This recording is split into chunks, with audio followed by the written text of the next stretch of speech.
Boa tarde, meu nome é Graciela Spati, faço parte do grupo 3 do trabalho de Direito Internacional Privado do curso de Direito da Universidade de Passo Fundo. Irei fazer a introdução do trabalho cujo tema é dos bens e da sucessão. A sucessão ela está ligada à intimidade familiar e também à propriedade. E diante das diversas mudanças trazidas pela globalização nas relações privadas, cada vez mais as pessoas elas vêm se deslocando, migrando. Isso faz com que surjam novas famílias transnacionais. E nesse sentido, a sucessão internacional, ela se dá através da globalização, uma vez que as pessoas elas podem nascer em um determinado local e morrer deixando seus bens em outro. Então, o trabalho ele possui o objetivo de trazer uma análise acerca do direito dos bens e da sucessão, discorrendo sobre os aspectos divergentes desses temas e seus reflexos. Sendo assim, então, diante da globalização, decorre o fenômeno da sucessão internacional, onde o direito internacional privado ele regulamenta os conflitos interespaciais. Quanto à sucessão, a sucessão é o ato onde uma pessoa ela passa a assumir o lugar de outra, havendo a substituição da titularidade dos bens pela causa mortis. Então, isto é, a sucessão ela se dá em decorrência da morte de alguém e regulamenta a transmissão do patrimônio do decujus aos seus sucessores. O direito internacional privado ele versa sobre as sucessões que possuem um liame transnacional. Então, nesse sentido, o Brasil ele adota a Lei de Introdução às Normas do Direito Brasileiro, a LINDB, disposta no Decreto-Lei número 4.657, de 4 de setembro de 1942. Também possui como fundamento legal na Constituição Federal, sendo considerado um direito fundamental previsto no artigo 5º, nos incisos 30 e 31, destacando também o direito de herança e um tratamento igualitário a todos os filhos sem discriminação. Além disso, o Código Civil ele também versa sobre a sucessão e dispõe duas modalidades, a legítima e também a testamentária. A legítima, ela advém da própria lei e estabelece uma ordem de vocação hereditária entre os descendentes, ascendentes, cônjuge e colaterais até o 4º grau, incluindo também o companheiro. A segunda, a testamentária, ela se dá através do próprio testamento, onde é manifestada a vontade do testador sobre os seus bens e seus sucessores. Então, desde a lei de introdução ao Código Civil em 1942, possui como regra geral da aplicação da lei sobre os direitos sucessórios transnacional de bens estrangeiros situados no território brasileiro, que será o último domicílio do falecido, não devendo ser levado em consideração a situação dos bens. Está disposto no artigo 10. Contudo, no próprio artigo 10, no parágrafo 1º, existe uma limitação que traz a possibilidade de aplicar a lei brasileira para proteger a família na sucessão internacional, caso, exceto se a lei internacional do decujus ela for mais favorável. Então, sendo a lei internacional do decujus mais favorável, esta vai ser aplicada. Então, das espécies da sucessão conforme mencionado anteriormente, a sucessão é subdividida por duas modalidades. Estão dispostas no artigo 1786 do Código Civil. Ela se dá, então, através da lei ou por disposição da última vontade do falecido. A sucessão legítima, então, ela é decorrente da lei e possui uma presunção de vontade do autor diante da inexistência do testamento. Então, como ele não deixou nenhum testamento, é presumida a vontade dele através da sucessão legítima. Já a sucessão testamentária, ela é originada da própria vontade do falecido, através do testamento, sendo, portanto, executada a autonomia privada do autor da herança. Contudo, é importante destacar que existem limitações, devendo ficar demonstrada que a época do testamento, o testador ele possuía consciência, ele tinha capacidade e ele estava agindo de forma livre e consciente. Então, essas observações, esses requisitos formais, eles devem ser observados para que o testamento ele seja válido. Quanto ao princípio da Saisine, está disposto no artigo 1784 do Código Civil que, aberta a sucessão, a herança, ela transmite-se desde logo aos herdeiros legítimos e testamentários. Então, nesse sentido, após a morte do autor da herança, é operada imediatamente a transferência aos seus sucessores legítimos e testamentários. Ela busca impedir que o patrimônio ele fique sem titular até que ocorra a transferência definitiva dos bens. Quanto ao lugar de abertura da sucessão e da competência, com base no artigo 1785 do Código Civil, a sucessão irá ocorrer no lugar do último domicílio do falecido, independentemente do local do óbito ter sido em solo nacional ou estrangeiro, sendo aplicável o lex domicílio. Contudo, as regras que determinam a sucessão, elas estabelecem dois momentos diferentes, devendo primeiro determinar qual vai ser a competência jurisdicional para posteriormente estabelecer qual lei deverá ser aplicada. Então, enquanto a lei aplicável versa sobre a questão a ser analisada diante de um conflito de leis na seara internacional, ou seja, qual direito material deverá ser aplicado no caso concreto, a competência internacional ela trata da solução de conflitos de jurisdição e determina o foro competente. Ambos os propósitos eles são autônomos e são independentes também, pois uma vez que um órgão jurisdicional ele pode ser reconhecido como competente para julgar o litígio transnacional e a lei aplicável ao caso ser de direito material estrangeiro. Então, as regras de jurisdição internacional sobre direito de sucessão no direito brasileiro, elas encontram-se dispostas no artigo 12, parágrafo 1º da LINDB. É adotado o sistema dualista ou da cisão, sendo admitido mais de um juízo sucessório, estando os bens em jurisdição diversa. Além disso, no Código de Processo Civil, no artigo 23, ele dispõe a competência exclusiva em matéria de sucessão hereditária, pois ainda que o autor da herança ele seja de nacionalidade estrangeira ou possua domicílio fora do Brasil, irá ser de competência da jurisdição brasileira a confirmação do testamento particular e do inventário, bem como a partilha de bens, quando situados em solo brasileiro.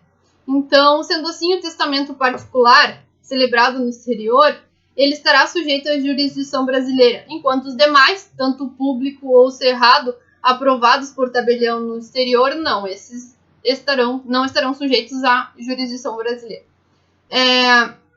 Nesse sentido também, é livre o testador para dispor dos seus bens, né? Então, nesse sentido, deve ser respeitada a vontade dele com base na dignidade da pessoa humana.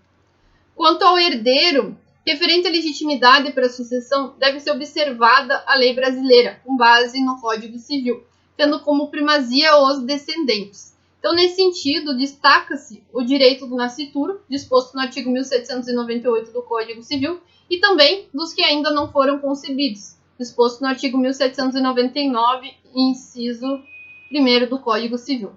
Além disso, o direito do nascituro está disposto na sucessão legítima e do que não fora, todavia, concebido na sucessão testamentária. Ainda no artigo 1799 do Código Civil, encontram-se elencados para a sucessão as pessoas jurídicas. Portanto, então, sendo aplicável a lei estrangeira do domicílio do de cujos, é necessário que seja observado o que estabelece a lei do local sobre a legitimidade dos sucessores. Porém, sendo definido pela lei do domicílio do autor da herança sobre aqueles que possuem qualidade de herdeiro, é necessário também que se busque desde logo aqueles que possuem capacidade sucessória. Então, dessa forma, não irá ocorrer a aplicação da lex domicílio do de cujos, mas sim a lei do domicílio do herdeiro, conforme disposto no artigo 7º da LINDB. A primeira regra que eu quero trazer aqui é aquela constante no artigo 23 do Código de Processo Civil. E que ele diz assim, que nós temos os casos de competência exclusiva do Judiciário brasileiro. Então, de acordo com o artigo 23, compete à autoridade judiciária brasileira, com exclusão de qualquer outra, inciso 2º, em matéria de sucessão hereditária, proceder à confirmação de testamento particular e ao inventário e à partilha de bens situados no Brasil, ainda que o autor da herança seja de nacionalidade estrangeira ou tenha domicílio fora do território nacional. Então, imagine a seguinte situação. A pessoa morreu nos Estados Unidos, morava nos Estados Unidos e lá veio a falecer também, e deixou bens como herança aqui no Brasil. Então, essa ação de inventário, ela deve ser ajuizada perante o Judiciário brasileiro.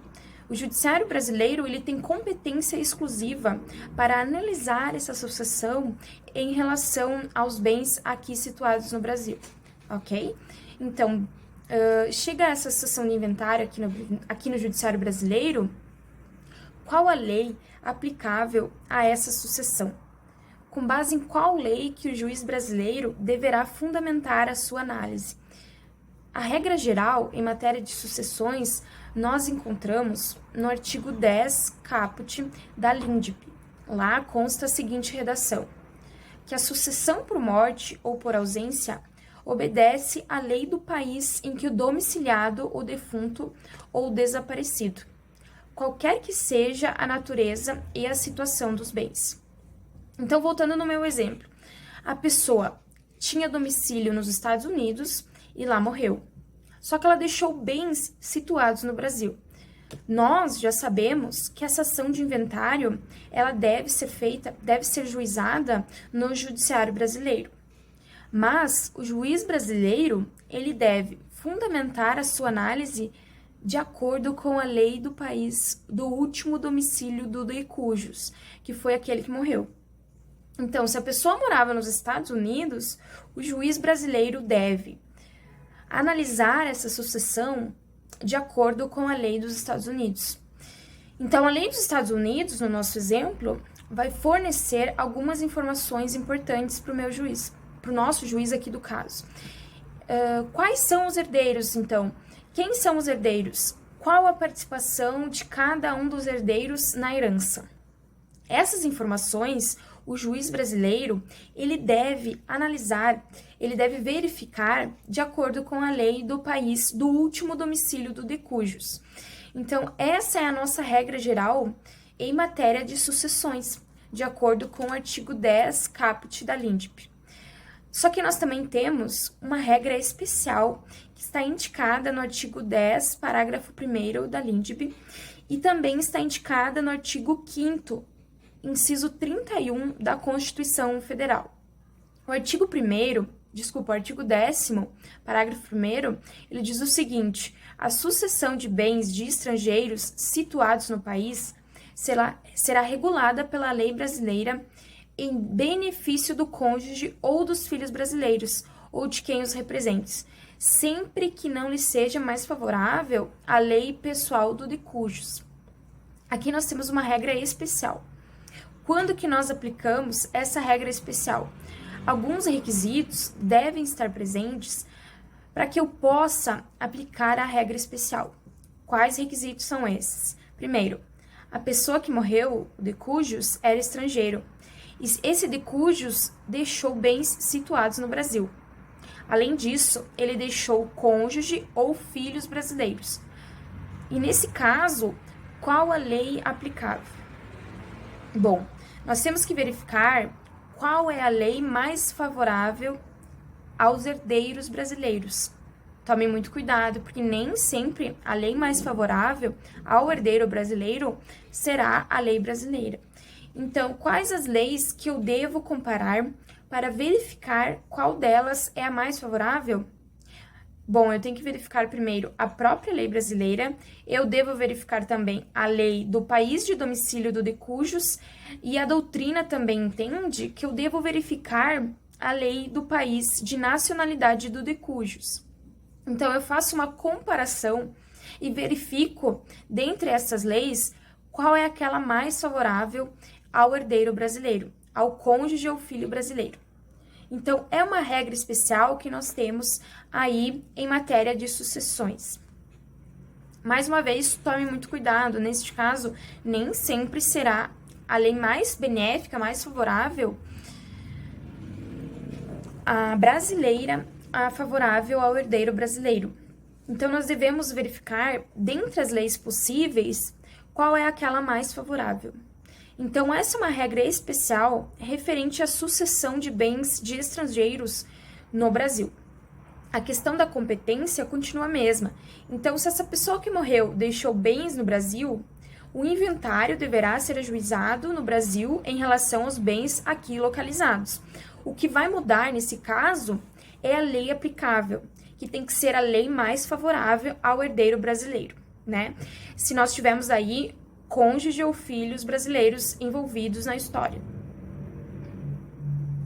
O parágrafo 2º do artigo 10 da LINDB, ele trata da capacidade do herdeiro ou do legatário. Tem a seguinte redação, o parágrafo 2º, artigo 10. A lei do domicílio do herdeiro ou legatário regula a capacidade para suceder. Tome muito cuidado, porque na doutrina, nesse caso, costuma fazer uma diferenciação entre a capacidade de direito e a capacidade de fato do herdeiro. Então, quando o parágrafo 2º diz que a lei do domicílio do herdeiro ou do legatário regula a capacidade para suceder, aqui, de acordo com a doutrina, nós estamos falando da capacidade de fato. Bom, mas eu tenho que analisar, em primeiro lugar, se aquelas pessoas possuem capacidade de direito. Quando eu falo de capacidade de direito, nós estamos falando genericamente de quem são os herdeiros. Digamos que quais categorias familiares devem ser consideradas herdeiras. Então, por exemplo, será que o filho é juridicamente herdeiro? Será que o cônjuge é juridicamente herdeiro? Será que os irmãos são considerados juridicamente herdeiros? E por aí vai. Eu não estou pensando ainda na pessoa do João, do José e por aí vai. E assim por diante. Então, eu tenho que pensar, primeiro, abstratamente, em termos de categorias familiares. E isso é capacidade de direito. A capacidade de direito, quem são os herdeiros, nós devemos analisar de acordo com a lei do país do último domicílio do de cujos, segundo a doutrina. Agora, a capacidade de fato, nós estamos discutindo se aquele herdeiro, fulano ou cicrano, se ele realmente tem a aptidão para receber a herança. Aí sim, nós analisamos de acordo com a lei do país do domicílio do herdeiro ou do legatário. Então, é muito importante que vocês façam essa diferenciação. Capacidade de direito do herdeiro, nós analisamos de acordo com a lei do país do último domicílio do de cujos. A capacidade de fato, aí sim, nós analisamos de acordo com a lei do país de domicílio do herdeiro ou legatário. Aqui falamos em herdeiro. Uma última coisa muito importante também diz respeito à execução de um testamento no Brasil, mas celebrado no estrangeiro. Então, imagine a seguinte situação. A pessoa fez um testamento em vida em Portugal, referente aos seus bens localizados no Brasil. E essa pessoa vem a falecer um tempo depois. Nesse caso, o testamento, como diz respeito a bens localizados no Brasil, ele deve ser executado no Brasil, perante o judiciário brasileiro, se for o caso. Mas o judiciário brasileiro, ele deve analisar se esse testamento é válido. E aqui nós temos uma diferenciação também. Nós devemos analisar a validade material do testamento. Bom dia. No presente momento, irei abordar as relações da sucessão testamentária no ordenamento jurídico brasileiro e sua influência e relação com o direito internacional. Em primeira análise, é bom demonstrar que a sucessão testamentária é aquela pela qual o testador dispõe seus bens a quem desejar, tanto móveis e imóveis, seguindo apenas as limitações do ordenamento jurídico ao qual está submetido. Por ser um ato de última vontade, não é admitido o testamento conjuntivo. Dessa forma, cada indivíduo que deseja realizar um testamento precisa escrever o próprio.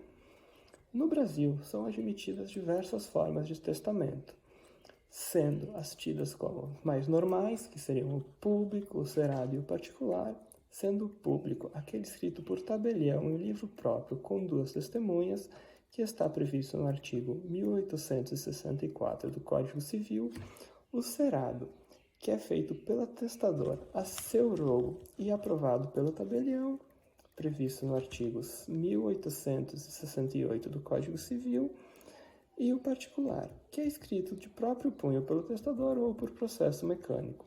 Além dessas três formas, existem as tidas formas especiais, que seriam o testamento marítimo, o testamento aeronáutico e o testamento militar. O testamento marítimo é feito em viagem em alto mar e lavrado pelo comandante ou pelo escrivão de bordo.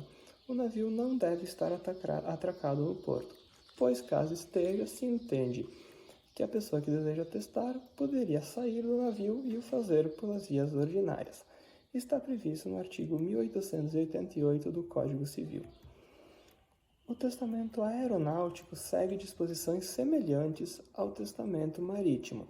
Sendo assim, um aspecto para ressaltar a respeito dos dois é que, caso não ocorra a morte de quem testa, o testamento caducará.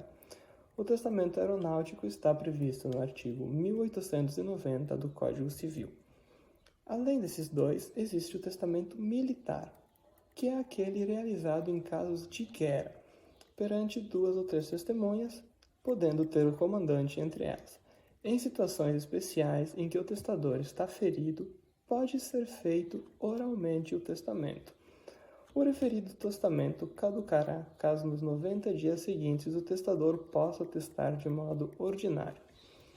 Ele está previsto nos artigos 1895 e 1896 do Código Civil.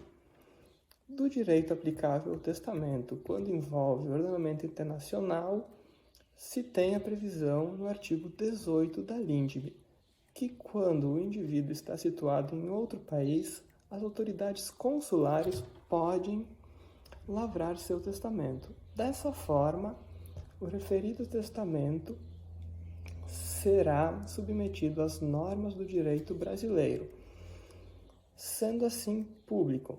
Além disso, o cônsul pode realizar outros atos de direito civil dos nacionais brasileiros que estão em outro país. Dessa forma, o testamento e esses atos regulados pela lei brasileira, como anteriormente relatado. Na análise do direito aplicável à forma de elaboração do testamento, se verifica a regra de que a lei que deve prevalecer é a do local onde ele foi realizado, devendo ser respeitada a forma, a capacidade e as regras de sucessão do local de sua realização. Em relação à capacidade para testar, o que deve regular é a lei do local onde se situa o testador, como regra prevista no Código de Bustamante, levando em conta o domicílio de quem testa no momento de lavrar o testamento, mesmo que na morte esse domicílio tenha mudado. Fazendo menção ao fato de que, em muitos casos, a forma válida de capacidade exigida em determinada nação não será a mesma em relação às outras, por esse motivo se faz necessário verificar qual a lei aplicável aos casos, para assim evitar conflitos. A capacidade para ser herdeiro, para suceder, está prevista no artigo 10, parágrafo 2º da LINDB, o qual determina que o direito aplicável para se analisar a referida capacidade é o local onde está domiciliado o herdeiro ou o legatário. Sendo assim, a pessoa terá a capacidade se no ordenamento jurídico do país onde ela se situa for conferida a capacidade a ela. Em outra análise, se deve mencionar que nos testamentos e no direito em geral, a respeito dos bens imóveis situados no Brasil, a lei aplicável sempre será a brasileira, a lei que prevalece em relação a bens presentes no Brasil, em especial os imóveis, é a lei brasileira, não podendo ter influência da lei ou do ordenamento jurídico de outros países. Em relação a isso, se faz necessário comentar a necessidade que ocorre certas vezes da pluralidade de inventários. Pluralidade de inventários seria a realização de um inventário no Brasil a respeito dos bens imóveis presentes aqui no país e de outro inventário no exterior em relação aos bens presentes no exterior ou deixados em testamento naquele lugar, para que assim possa se abranger todos os bens sem ter o conflito de normas. Além disso, a previsão está no artigo 10, parágrafo 1º da LINDB, o qual prevê que em relação aos bens no exterior pode-se ter um inventário lá, seguindo a norma do testamento e dessa forma não influenciando o direito brasileiro se não for ele o que rege, porém, em relação aos bens presentes no Brasil, se faz necessário um inventário brasileiro, um inventário nacional, seguindo as normas do direito brasileiro, para tais imóveis, pois, em relação aos bens imóveis presentes no Brasil, a lei equivale à nacional. O artigo 10, parágrafo 1º da LINDB está com a seguinte redação: a sucessão por morte ou por ausência obedece à lei do país em que é domiciliado o defunto ou o desaparecido, qualquer que seja a natureza e a situação dos bens. A sucessão de bens de estrangeiros situados no país será regulado pela lei brasileira em benefício ao cônjuge ou aos filhos brasileiros ou de quem os represente, sempre que não lhe seja mais favorável a lei pessoal dos decujos. Ou seja, em relação aos bens presentes no Brasil, em relação a herdeiros, sucessores presentes no Brasil, pode ser sim aplicada a lei brasileira se essa lhe for mais favorável para assim evitar prejuízos ao filho, ao herdeiro do de cujos que foi o testador. Em relação à sucessão testamentária, citando aspectos a respeito da pluralidade de inventários, era isso. Enfim. Olá, me chamo Pamela Tosati, sou aluna do curso de Direito da Universidade de Passo Fundo. Então, nós estamos aqui tratando sobre o nosso trabalho de Direito Internacional Privado. Nosso trabalho trata sobre os bens e sucessões, e eu vou trazer aqui um pouquinho sobre a parte de validade do testamento. Então, tratando-se do assunto sobre a validade do testamento, constatam-se que no direito internacional privado, as sucessões, elas comportam dois fatores essenciais. Quais são esses fatores, né? O primeiro, então, ele é o fator pessoal. O fator pessoal, ele é representado pelo falecido, né? Pelo de cujos. E o segundo fator essencial é o fator material, que ele é representado pelo patrimônio deixado pelo falecido. Acerca da validade dos testamentos, também é fundamental expor aquelas modalidades de testamento que confrontam o nosso ordenamento jurídico. Quais são essas modalidades? Eu tenho 2 exemplos aqui que eu posso trazer. Testamento conjunto, né? É um deles. O nosso ordenamento jurídico, ele rejeita essa modalidade de testamento, pois ele confronta o princípio da unilateralidade, da pessoalidade, da liberdade e da revogabilidade, que são princípios fundamentais de manifestação de vontade no testamento. Outros países também compactuam com esse princípio, podendo se destacar então países como a Itália, que permite decisões desfavoráveis ao testamento conjunto, ou seja, a jurisprudência ela se pronuncia em apoio à nulidade do testamento conjuntivo. Também, como um segundo exemplo que eu posso trazer aqui, é do testamento hológrafo. O testamento hológrafo é aquele escrito e assinado pelo testador a próprio punho, sem a presença, então, das testemunhas. Então, é discutida a validade dessa forma de modalidade de testamento particular, embora no Brasil não houvesse a proibição em relação ao testamento particular, apenas uma diferença entre as formalidades exigidas em comparação com a lei italiana, por exemplo. Então, dessa forma, países como a Alemanha, a Itália, Suíça, França, Espanha e Argentina não são exigidas testemunhas para a formalização desse ato do testamento particular. E não havendo as testemunhas, a leitura desse testamento também é desprezada. Entretanto, uma vez que formalizado esse testamento hológrafo em nenhum desses países, mesmo sem observar totalmente essas finalidades, deve ser da mesma forma considerado válido. Dando continuidade à apresentação, então, após a breve introdução sobre o tópico de validade do testamento, eu trago aqui outro tópico que trata sobre a tendência moderna em relação à vontade do testador. Então, atualmente, tanto no direito internacional quanto no nacional, a tendência ela aponta por manter a declaração de vontade do testador. Então, esse princípio, ele estabelece o cumprimento do testamento desde que ele obedeça às leis indispensáveis para a sua validade. Os autores brasileiros, eles tendem a defender a lei do lugar onde foi redigido o testamento, desde que, né, por óbvio, não haja fraude ou ofensa aos princípios da norma pública.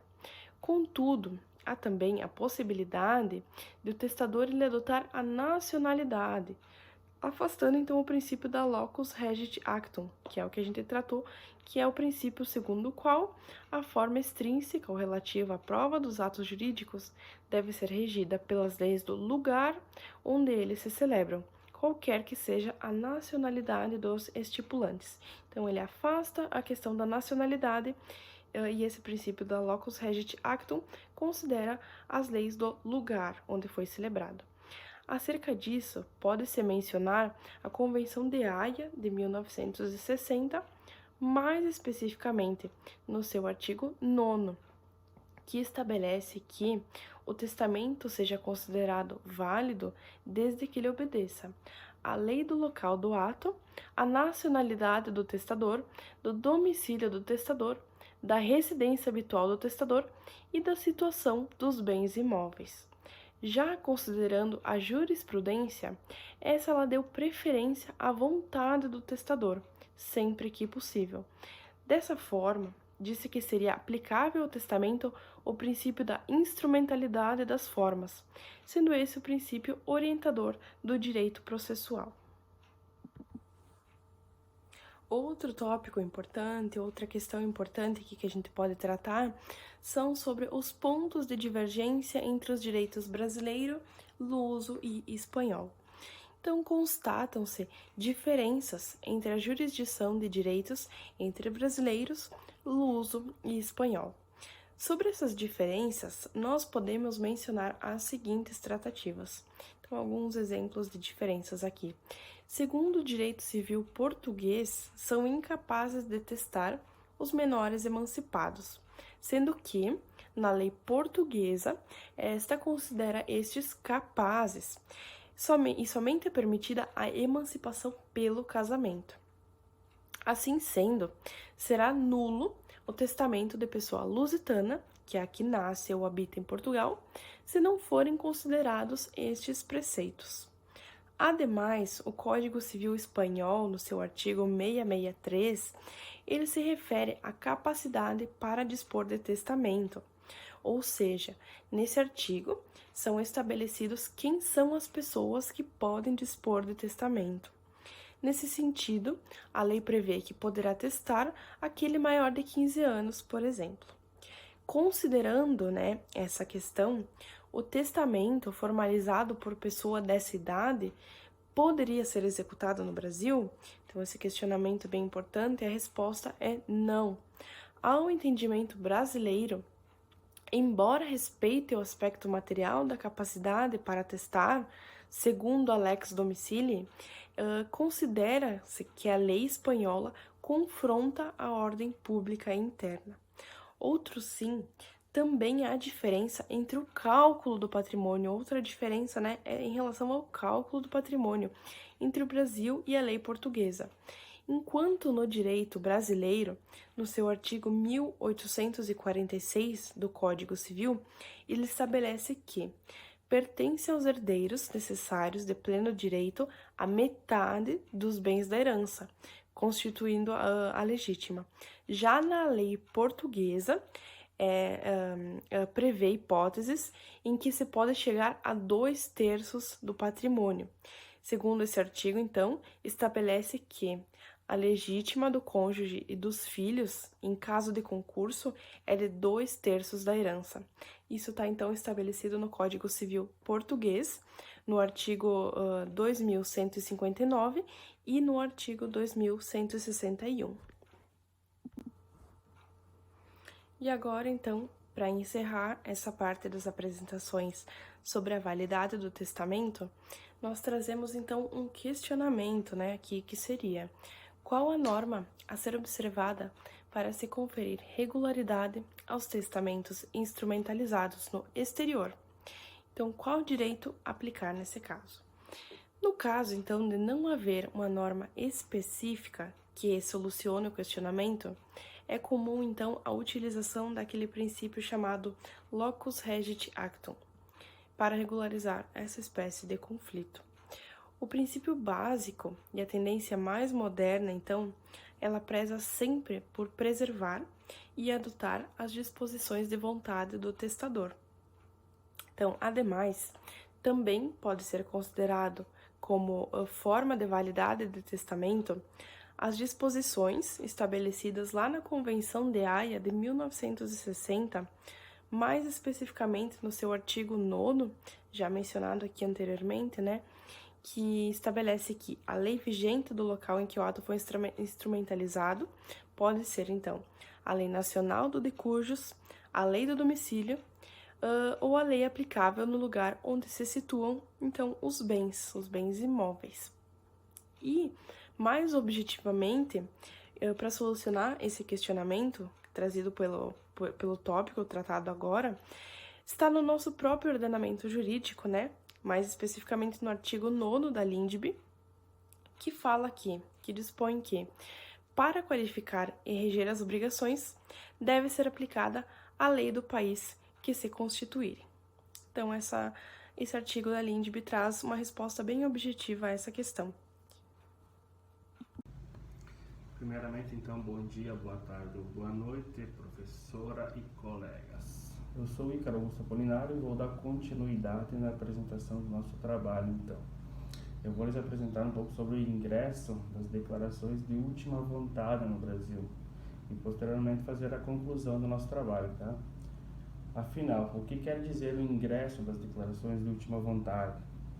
O ingresso, então, a declaração de última vontade, então, é um testamento, é uma declaração unilateral de manifestação de última vontade, por meio do qual o testador pode dispor dos seus bens, designando seus herdeiros testamentários e legatários, cujos efeitos serão produzidos após sua morte, respeitando a legítima dos herdeiros necessários, que são os descendentes, ascendentes e cônjuges. Sendo o testamento um ato personalíssimo, não será admitida a participação do representante. Então, podem testar as pessoas consideradas capazes e com pleno discernimento em maiores de 16 anos. Então, agora trazendo um pouco para a parte do direito internacional privado, o ingresso é feito de dois meios. Ele é feito na forma documental e na forma judicial. Então, dentro da forma documental, ela deve ser feita a tradução por um tradutor juramentado, então, considerando o artigo 224 do nosso Código Civil, onde diz que os documentos regidos em língua estrangeira serão traduzidos para o português, para ter efeitos legais no país. E segundo também o artigo 157 do nosso Código de Processo Civil, o perito tem o dever de cumprir o ofício no prazo que ele designar o juiz, empregando toda a sua diligência e podendo excusar-se do encargo, alegando motivo legítimo. E também através do registro de títulos e documentos. Ele está embasado, então, pela nossa lei número 6.015 de 73, o seu artigo 129, onde diz que estão sujeitos a registro no registro de títulos e documentos, para surtir efeitos em relação a terceiros. E no seu inciso 6º, todos os documentos de procedência estrangeiras, acompanhados das respectivas traduções, para produzirem efeitos em repartições da União, dos Estados, do Distrito Federal, dos territórios e dos municípios, ou em qualquer instância, juízo ou tribunal. E também tem a exceção, que é a súmula 259 do STF, que diz que para produzir efeito em juízo, não é necessária a inscrição no registro público de documentos de procedência estrangeiras, então esses são autenticados por via consular.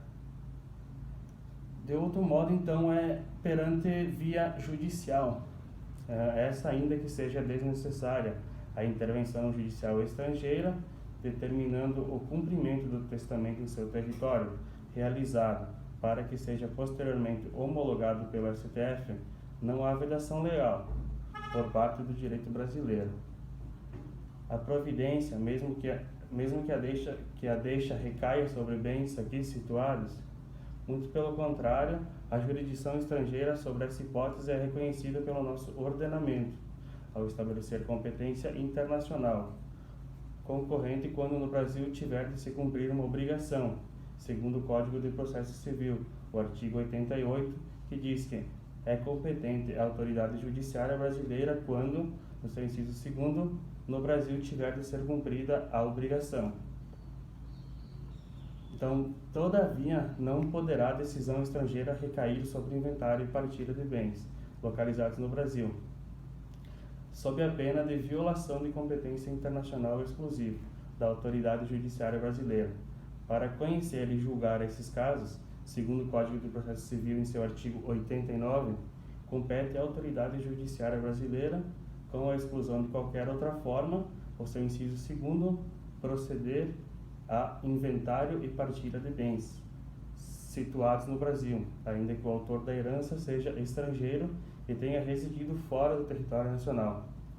Então, se tratando de decisão estrangeira, que se limita a atestar a regularidade formal do testamento, não haverá maiores problemas, bastando que fossem homologados pelo nosso Superior Tribunal de Justiça. E os requisitos para que essa sentença seja homologada são os seguintes: